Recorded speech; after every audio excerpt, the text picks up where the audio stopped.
मराठ्याचे पोरण मी आणि दोघांनी कायदा बहिणीला अर्ध्या महाराष्ट्राला मिळत लागणार काय चाललं यावल्यावर तो कुणाकडे घेऊन पळत याला काय म्हणतो मला आताच मीडियावाल्यांनी विचारलं नंतर म्हणले ती कुणाकडे जे घेऊन जातो तरण्याकडे म्हणतोय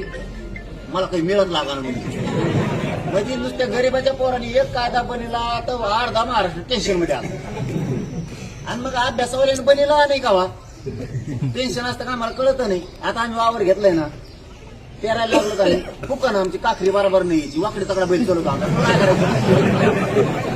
दुसऱ्या बारीन सरळ चलत तू हे बैल मग नीट चलत पण तू द्यायला ना मला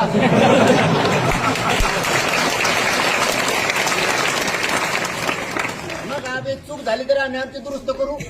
आणि बरोबर असलं तरी आमचं आणि चुकलं तरी आमचं तुला काही घेणं का तू मग हुशार आहे तुला इंग्लिश वाचित येते तुला कायदा वाचित तू पण तो अर्धा टक्का बी आरक्षण नाही दिलं आम्ही 3 कोटी आरक्षणात घातलं आतापर्यंत आणि पश्चिम महाराष्ट्र मराठवाडा पण घातला होत असते नाही असं नाही तुमच्या कोण होईल माझ्या कोण होईल का दगड घातात मोठा एकामेकाच्या तू हुशार आहे काही कामाचा नाही आमचा पण दुसरे म्हणतो तू येशीत वाढल्याला तो खानदान आम्ही सगळं बघितलं तर तो पाहुणे तो आम्हा माझी मंत्री आहे एक जण गृहमंत्र्याचा पाहुणा आहे माझी तुमच्या खानदाना पुरे येशीत वाढलेले आम्ही गायच्या पत्र्यात वाढलेले लोक आहेत पडलेल्या घरात वाढलेले आहेत आम्ही आमचं घेतो आम्ही आमच्या समाजाला देतो तू टेन्शन घेऊ नको हुकलं फिकलं तर आता आंदोलन करायची गरज नाही उपोषण करायची गरज नाही त्यांना भाजी नाही द्यायचं पाला नाही द्यायचा दूध नाही द्यायचं मुंबईत तिथंच वाळू खामाना खचायचं महाराज एकदाच लढले का छत्रपती शिवराय बरोबर स्वराज्य झालं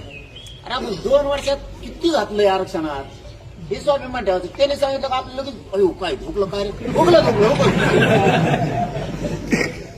तिथेच बोली करून घेतली जर चुकलं तर सुधारित जार काढावं लागेल ते म्हणले हो याला म्हणतात दाच का मराठ्याच्या गरीबाला